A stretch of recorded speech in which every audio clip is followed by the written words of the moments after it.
আসসালামু আলাইকুম। আশা করি আপনারা সবাই ভালো আছেন। আল্লাহর রহমতে আমরাও সবাই ভালো আছি।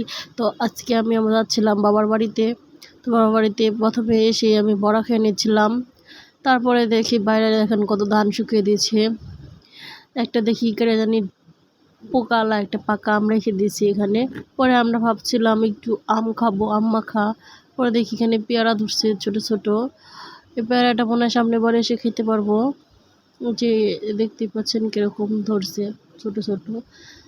এই গাছে অনেক পেয়ারা ধরে, খুব মিষ্টি পেয়ারা। এখন আমরা যে আম পাড়তেছি, প্রত্যেকটা গাছ থেকে আমরা একটা একটা করে আম পাড়তেছিলাম। এই যে বাবুরে বলতেছিলাম চলো তাড়াতাড়ি আরো আম পারবো।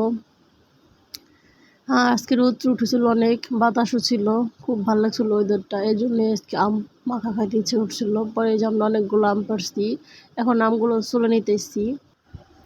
আর এখানে এক এক গাছের আম ছিল, বিভিন্ন রকম আম ছিল। এক একটা কাঁচা মিঠা, এক একটা এক এক রকম। এই জন্য আম ভর্তাটা অনেক ভালো হয়েছিল। এখন আমি আমগুলো সুন্দর করে ধুয়ে নিচ্ছি। তারপরে যে আমগুলো ফালি ফালি করে কাটতেছি, সাথে আমার ছোট বোনও কাটতেছে। ও বললো আপু আমিও কাটবো।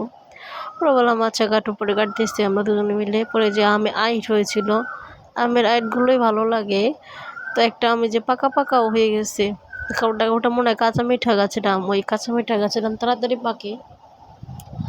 আর এই যে এখানে সোয়াদ জিলাপি খাবে, তার নানা জিলাপি নিয়ে দিয়েছে তারা। এখন জিলাপি খুলে দিলাম, জিলাপি খাবে। আমিও পরে একটা জিলাপি খাচ্ছিলাম এই যে। তারপরে আম মাখা শুরু করছিলাম, এই যে আম মাখা খাচ্ছি। এখানে আম মাখা ছিলাম কাসন্তি দিয়া। তারপরে সবাই আম খাচ্ছিল একটা একটা করে নিয়ে, অনেক ভালো লাগছিল। সবাই আম ভর্তা খেলাম। এখন এই যে আইটটা খাচ্ছি। আইট খেতে কার কার ভালো লাগে কমেন্টে জানাবেন। আমার আইট খেতে অনেক ভালো লাগে। তো আজকের মতো এখানে বিদায় নিচ্ছি। ভিডিওটি ভালো লাগলে এটা লাইক দিবেন। আল্লাহ হাফেজ।